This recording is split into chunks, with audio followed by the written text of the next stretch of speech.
win with relationships and win with business. So this is something that we believe with all of our hearts here over at Tenfold, that if you get the relationships right, then the businesses will follow. Take care of your relationships, and you take care of your business.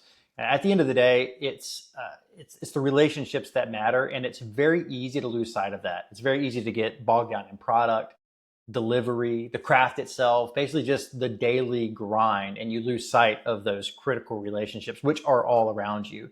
Your first thought is probably, well, most important relationship, that's my customers. And obviously, yeah, that's true. Your customers are about as important as it gets, but there are other relationships that are also about as important as it gets. So it's not just the customer, it's also your employees. It's also your vendors. Your vendors are crucial. You want great relationships with your vendors. You want them to love you and you want to love them back. It's your family. Your family shapes how you run your business as much as just about anybody else around you. And then at the top of the list is obviously your relationship with God. And so we have to take care of all of these relationships. And in order to do that properly, we have to identify them. We have to put systems and processes in place. And we have to be able to value them to understand why they're so important. And that's something that's easy to lose sight of. I'm Arthur Q. I want to welcome you to the Tenfold Founders Podcast. I'm joined today by Josh Staub and Sydney Andress, my partners and dear friends. And we are on a mission to equip faith-led entrepreneurs to build thriving businesses that serve God's kingdom. Sydney, Josh, how's it going? Doing great. I think 10 is your favorite number or something, or... 14 and 7 are my two favorite numbers, and there's no magic to it. 14 was my Little League baseball number, which I had for all of baseball. And then I was born on the 7th, which talk about just, as childish of a way to pick your favorite number as you can possibly apply. But 7, I like. 14 was my volleyball number. I think we've run across this. Weird. This I had coincidence before. 10 in high school and 14 in college, and I was very superstitious about it. Okay, so just real quickly before we get into things Numbers are a big deal. Yeah, related things. What do you mean by superstitious? What sort of things would you do to either ensure you had or stayed away from those numbers? I think every athlete has a ritual. So very specific socks that I had to wear. All of us would do our hair the same way. The same person would do it on the team. Very good. Certain meals we would stay away from if we lost after we ate them. Yeah. Things like that. So yeah, we're, I guess, as a rule, pretty stitious.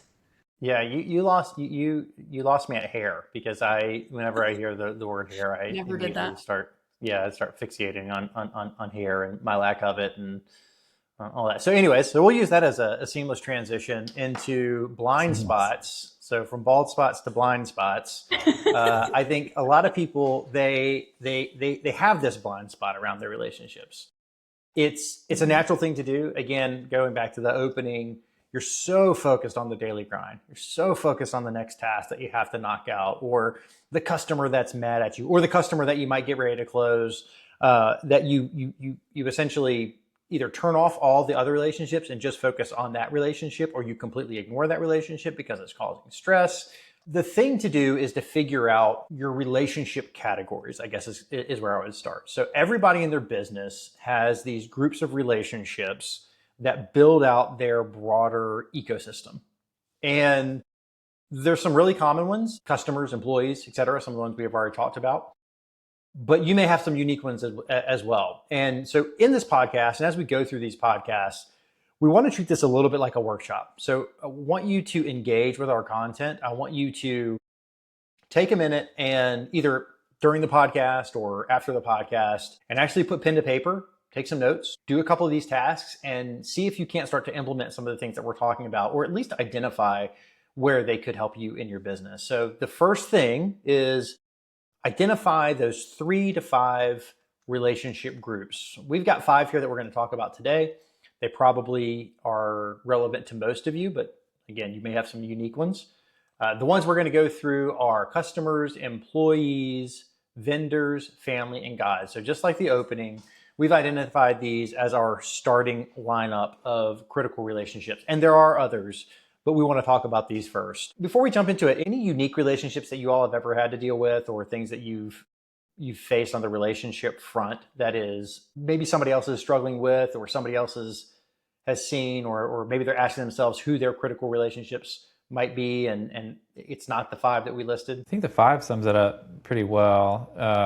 Potentially a subset of the 5, and it's something that you just brought up, Arthur, is like a relationship that's probably sour and some of the like irredeemable, or I don't know if irredeemable is the right word, or able to get it back on the right track. There's also times to say, okay, this is taking up enough of my mental ability, mental capacity, and it's time to move on. So making sure that there's an exit strategy for a relationship as well. Yeah. You hit on something that's kind of interesting. Essentially, what you're attempting to achieve is, I guess, maybe the category, right? So with customers, I'm trying to achieve business. With employees, I'm trying to achieve product build out. But there's also, you could categorize relationships based off of kind of the almost the emotional nature of the relationship. Your bad relationships, your good relationships, your relationships that are suffering or at risk, your relationships that are on the incline. You could absolutely build your list like that, and then think about how you're cultivating and trying to move all these relationships in the right direction. I think what I have struggled with in previous careers has been inappropriately placing a lot of importance on relationships in the wrong way. So like having things inverted. And I think a lot of people struggle with that too. When people say at work that, this is a family, and then they put so much importance on that and then maybe ignore their family at home. I think that having that value system in the right order is really important, and you can lose sight of it. But if it is in order, I think that other relationships tend to improve over time. Yeah. I don't know about you guys, but when you have stuff going terribly, sometimes if you take a step back and think about what's the order that God has destined for me, and am I in alignment with that, or is there a misalignment? How do I fix it? I love that. That's exactly right. And what we're going to do next is we're going to essentially assign a health score to each of these relationships, which is what you want to do, what we want you to do as well. You could also put them in sort of hierarchical order. So from my best to my worst, to try and figure out where you need to work. There's several ways to get here. The only reason that I tend to lean towards a objective scale that you give each relationship type in isolation is actually to guard against what Sydney just said, Rick. I don't want you to think of your relationships as competing. I want you to think of them as coexisting, and that, healthy relationships in one area are going to make healthy relationships in another area of your business. So you want to sort of rising tide lifts all boats kind of a thing. A single boat is going to lift other boats as well. Right? The next thing that you want to do is after you've created your list, as objectively as possible, ask yourself, scale of 1 to 10, how healthy is this relationship right now? A 10 being, hey, we are just rocking and rolling. It doesn't necessarily have to mean that you're best friends, but every time you talk, things click. You know exactly what you do, what you want to get from the conversation. They understand your role and intentions. You understand their role and intentions, and everything is in just perfect alignment. Number 1, maybe they are your best friend. That one of those relationships that is very, very friendly, but maybe you're making bad choices together, or maybe they are pushing you to do things that aren't useful or helpful to the rest of your business, the rest of your life. However you want to think about this, the important thing is to use the same scale across all so that you can hopefully figure out where you want to focus next. So scale of 1 to 10, customers. Josh, Sydney, I put you on the spot. You both work with customers all the time. Overall, how would you rank the health of your customer portfolio relationships right now? You hitting at a 10, 5, 1? Better not be a 1. Please don't tell me it's a 1. Is 10 the highest again? Yeah, so 10 would be the best, right? Number 10, here we go. Josh, you go first. I think an 8, a solid 8. There's goodwill on both sides, and there's good rapport. We've gone above and beyond. I think where I would dock the 2 points or the 20% is probably just I think it's where a lot of folks struggle, is the initiative to make contact even when things are going well. Things are swimming great on both sides, but the longer you go without that contact, or the longer you go without fostering that relationship growth, even if it's high, the more opportunities there are for little things to potentially poison that well. Maybe it's a bad analytic or a bad month or something like that starts to kind of erode that score. But oftentimes, the more proactive that communication is, the stronger that relationship is. Mm-hmm. Yeah, it's kind Yeah, of Sydney, how about you? And I'll go too. looking at my email inbox every day. It doesn't give me anxiety to respond to anyone. I think that tells me that my approach to a lot of the relationships that I have are positive, and I look at each challenge that each customer brings as such an opportunity to learn something. And I think the relationships, even with other agencies in previous careers that I've had, when you're chasing them to try and get an answer, that's when the relationship kind of starts to go sour. And so if you think about it from you're providing service to a customer, if you're, that more apt to respond or to face a problem head on, I think that keeps everything going smoother. Yeah. So I don't know. I think not being afraid of my inbox or not being afraid of my text messages tells me that I'm managing them in a good way. That's not taking anything from me, but they're all adding something. Yeah. So you put yourself 8, 9, somewhere pretty high up on the list? I would say like maybe a 10, just because I really enjoy all of those relationships, and I think they enjoy them too.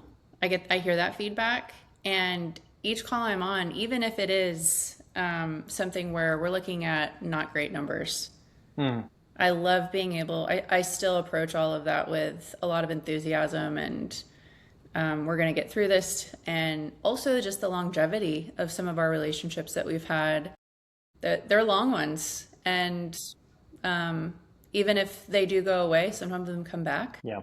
So I think that speaks volumes. Yeah, for sure. No, that's great. Yeah, I think for me, relationships with customers are oftentimes a little bit easier as a founder and an owner, right? How you're being fed, right? So the customers, you're grateful for them. We appreciate them. It's easy to apply empathy typically for my customers, the ones that I'm dealing with. I think the problem with maintaining great customer relationships often comes in cadence and understanding the terms of the relationship. I think things oftentimes go sour with customers when an expectation is set and an agreement is made, a financial agreement or a services agreement, what you're supposed to do and what they're going to pay in return.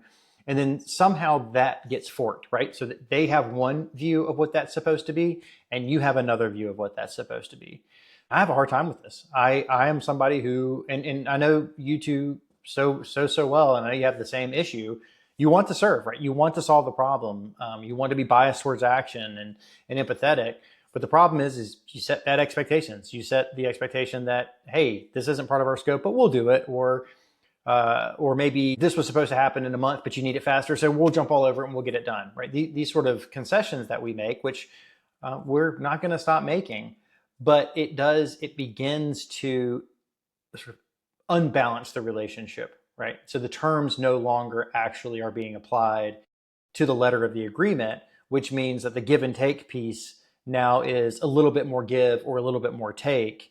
And when that becomes too askew, it becomes a lot more give, a lot more take. And then that starts to feel bad, right? You start to feel out of sync with your customer. Right now, with most of my customers, this is in a pretty good spot. So I'm going to rate myself pretty high. I'm going to rate myself around a 7 or so with my customers. I think that there are a lot of customers that I have where I wish there was a better understanding of how I could add more value or increase and move the customer relationship forward, as opposed to letting it remain static. And that's one of the things that I worry about too, is while I do want us to stay centered around something that is static, like a scope, I still want the relationship to be growing with a customer, because the second it stops to grow and the second we feel like we aren't going somewhere, it becomes stale and they start looking elsewhere. So, and that can be a real trick, especially with customers that have been around a long time who are really loyal. Even those ones, again, they're paying you every month. If they feel like they're going to get more for their money somewhere else, that's probably going to be the most important part of how they make their decision.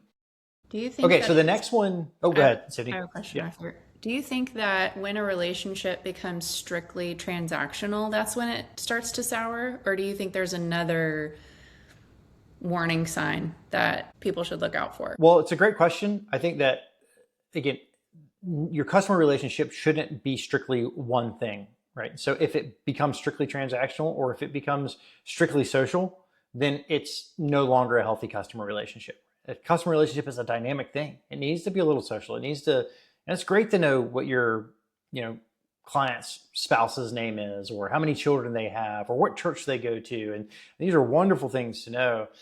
So I think the thing that stands out about the question is the word strictly. Right? If it's strictly something, then it probably isn't as dynamic as a customer relationship needs to be, would be my response. Mm-hmm. I made one of our clients laugh this last week because he gave me a compliment. He said he thinks that I'm a lot smarter than another vendor that he's working with. And I asked him to tell my husband that because he knows my husband from church. We're in the same marriage group. And so I thought that was funny because you do end up hearing a lot about other vendors. If somebody comes to you from another business, and to not play into that hand of talking down about them, I think that's a slippery slope that can also sometimes sour things when you're, they are messing up, but we'll try and move the conversation forward. Yeah, absolutely. I think at the end of the day, just try to remember in those scenarios, what do you have to gain? What are you trying to build? And is, trashing someone's not so good other vendor, what is it really doing? Okay, so moving on. So employees are the next. And employees can be very difficult to manage. Those relationships, I think, especially as your organization gets larger and you get more and more layers of management underneath you, it's really easy to kind of walk away and just assume your employees are good to go. And I think that most managers, if you take a step back and you actually think and ask yourself, if you're cultivating great relationships with your employees, you're giving them what you need, you're resourcing them properly, you're hearing them. If you ask yourself those questions, you probably, if honest, are coming up short on at least a few of them.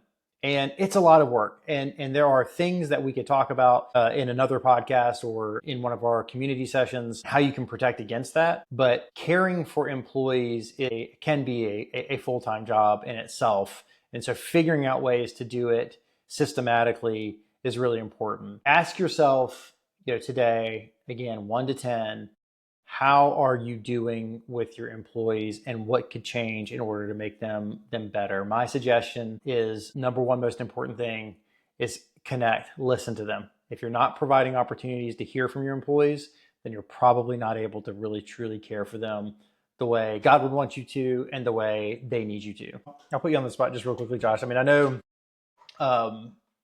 you've been dealing with a number of vendors, contractors is the way to say it, contractors who come and go on projects and who aren't there every single day and who you may go a few months without really doing any work with. How do you manage that type of relationship? And again, this is kind of crossing over from employee into vendor. Contractors live in a bit of a middle ground there, but what are some of the keys to keeping those relationships healthy for you? Expectations is the big word, just making sure it's aligned on both sides. So pretty much what you see is what you get with everyone, and it's not like a hard rule like, hey, for no reason other than I want it today, I want you to have this done like today. And pushing hard boundaries just when it doesn't necessarily matter. I make sure that there's a give and take, like, hey, the customer wants it now or whenever that date is. I need to tell you, I'm telling you this, but I usually would not. I'd say I need it 3 days before.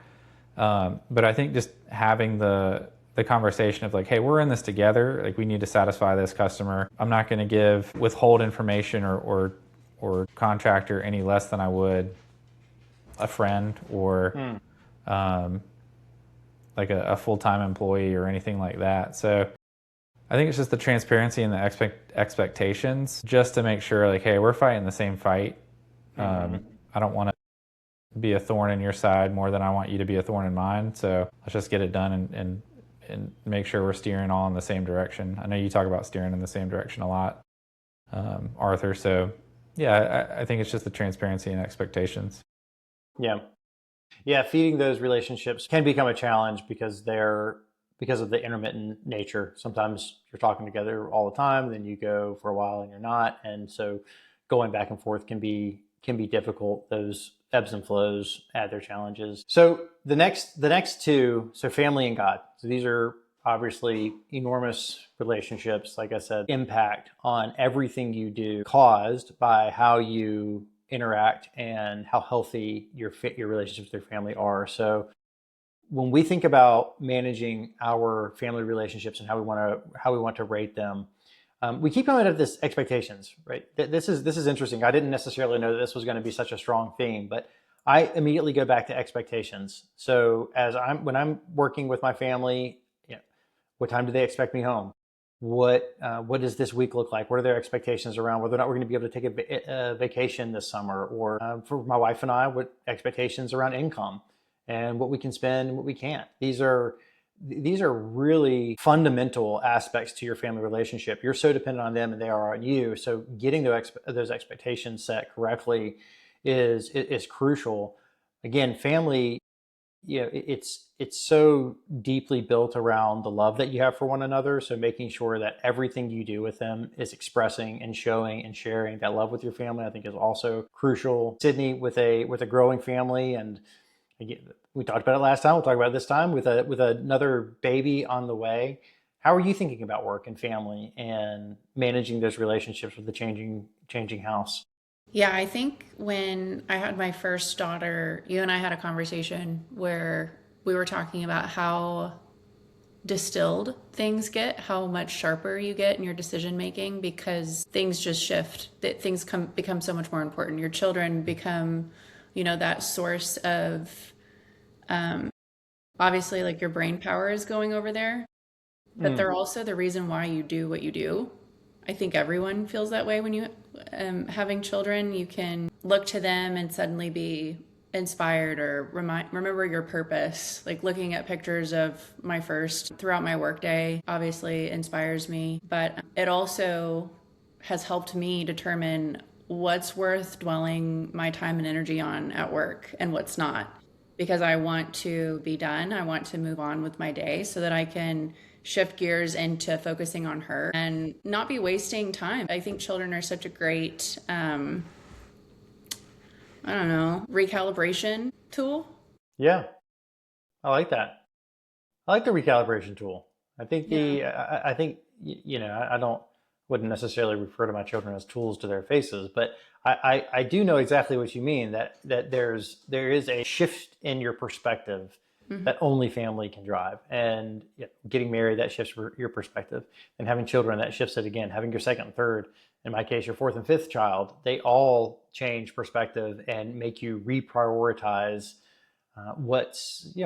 just how you run your day to day. And that's going to impact, as we were talking about before, that's going to impact all your other relationships. I'm not going to ask you all what to rate your family relationship 1 to 10 on this particular call. We should ask our kids, actually. That's a great idea. Have you seen that? There's a YouTube video. It's pretty funny, where it's like a mom and a dad, and they have their child sitting in between them. And I can't remember if it's them or someone's prompting, who do you love more? And they're supposed to look at the parent that they do. And I just feel like that's such an evil trick. You shouldn't do that to yourselves or to your child. But it's a little bit comical. I think the dad wins most of them. I think, with Charlotte right now, she's into mommy, but last week it was dad. Yeah. And you can just see his entire personality start to go into overdrive to try and get her back onto his side. Right. It's interesting with, children, they go through phases, right? They're in the mommy phase, daddy phase. It is interesting to think about the way relationships change over time and how we prioritize and we look at it. It actually does remind me of my youth when I was first starting entrepreneurship, and thinking about culture in general.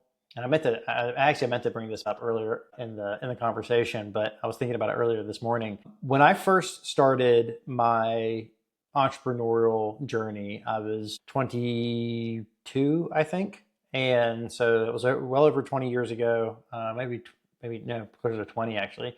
So I was just about to graduate from college. I was completely obtuse to culture. It didn't mean anything to me. And it was that way for over a decade. Who needs culture? It was a waste of time. It was soft. It didn't do anything. I didn't care about culture a bit. I mean, the culture was work hard and get your stuff done, right? That's the culture. It's like the work needs doing, you need to do it, kind of a thing. And to a certain extent, that can work, but it also is almost certainly going to lead to burnout. You're not going to have great relationships, at least not for very long, if you do that. At some point, you actually have to care about things other than the work. And so the relationships, like I said, without good culture, they wither, get abused. So if you're thinking about the relationships, make sure you're thinking about your culture as well, just as a side note. So family and God. And I think if you're being honest with you, every God-fearing, God-loving individual out there running a business has had those moments where they feel like they've stepped away from God, right? They're not on the path that they should be. And I think it is so easy for myself, and my guess is for most of you, although maybe not. I mean, some of you might not have this problem at all. It is so easy to lose sight of that relationship when worldly distractions get in the way, right? When worldly distractions are pulling you away. And so, Josh, Sydney, I'm curious, do you have any practices, either daily or weekly, or practices that you pull out, sort of an arrow that you can pull out of the quiver when you know you're going astray, to help get yourselves back on that righteous path, walking in Jesus's footsteps? I literally was reading it before these calls. I think that for those of you just listening, that was Sydney had the Bible in arm's length. Yeah, literally. I've been reading through the Bible again. I did it in my youth and don't think I got anything out of it, but getting through it and feeling that sense of accomplishment has been great. Going to church with my family, being involved in my community group, leading a community group has been really great. But I think the relationships that I have at church are what keep me going. And having a daughter who we're reading Bible stories and praying over her every night. And she just recently started praying with us. So she'll repeat back to us what we're saying. And it's gotten to be a routine for her too. So now she's starting to ask us. And the way that she says Jesus is probably the cutest. It's like, it's the most delicious noise you'll ever hear. It's so sweet. And I just love it. But having that consistent routine with her, I think it reminds me a lot, kind of going back to family. I think family and God are so intertwined. Absolutely. I don't know about you guys, but that's like, I do know about you guys. I know you guys pretty well, but oh yeah, it's so interconnected, and one does not exist without the other. Sure. Josh, how about you?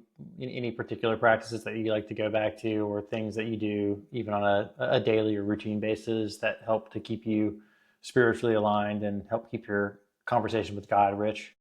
Yeah, the alignment is, I think that's the key word. So you brought up distraction too. So it's about how do you counter distraction? You just fill that space with something that's more centered on God. For me lately, that's been praise music. I used to not listen to that intentionally.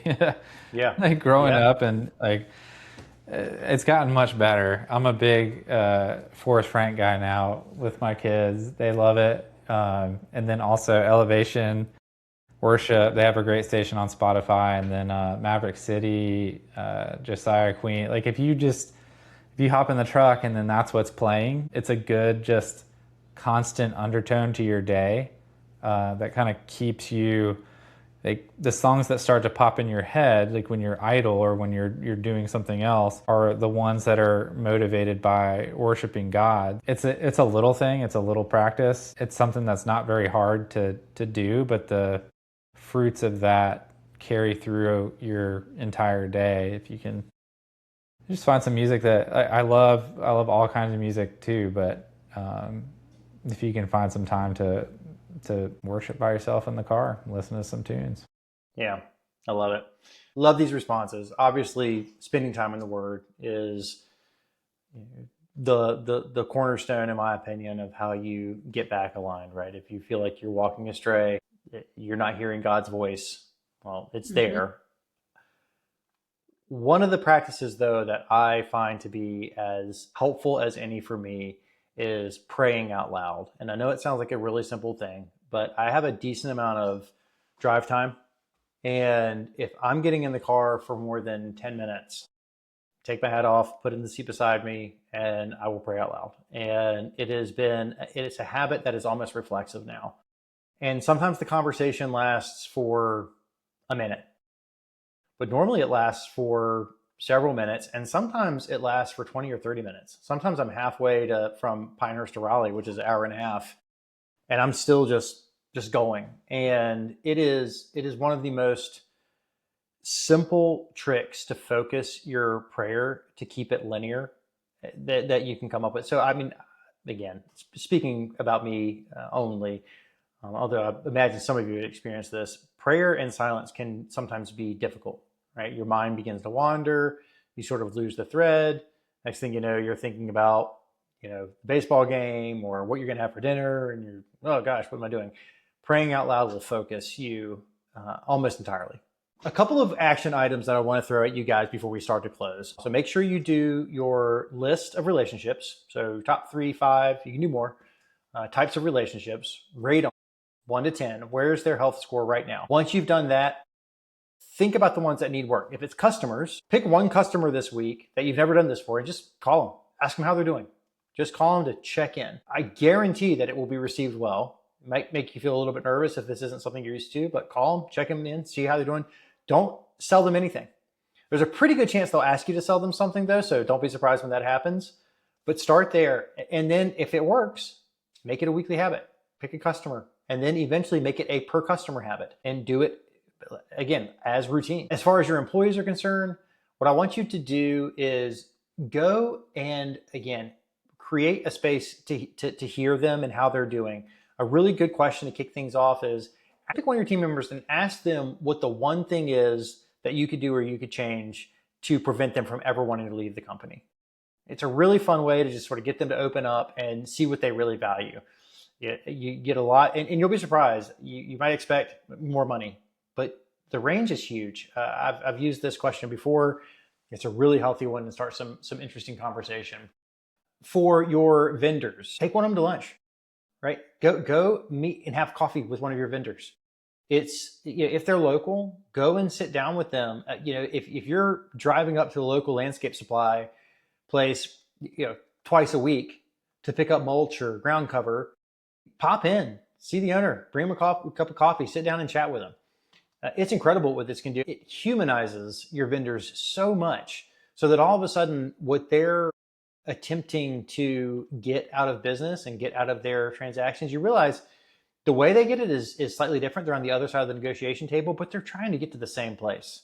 And it's just great to have that, to understand that we're all sort of moving in the same direction. We're all trying to achieve similar things, and have that commonality it's just so humanizing. For your family, again, super simple. There's probably a bunch of you that are already doing this, and you can decide how long it needs to be, but try and put a work-free block on the calendar, on your weekly calendar. And if you can, do it during or close to business hours. If it's 5 o'clock that you're getting home, and I'm going to do a 2-hour guaranteed block where we're going to grill once a week, and I want my children to surround me. I'm not going to go stand outside and grill alone. I'm going to get them out. I'm going to throw football or do whatever you guys do, but have that time. You'll be amazed at what blocking it out does. It just makes you think about it. It makes you value it more. You see it on the calendar, you think about it, you plan for it.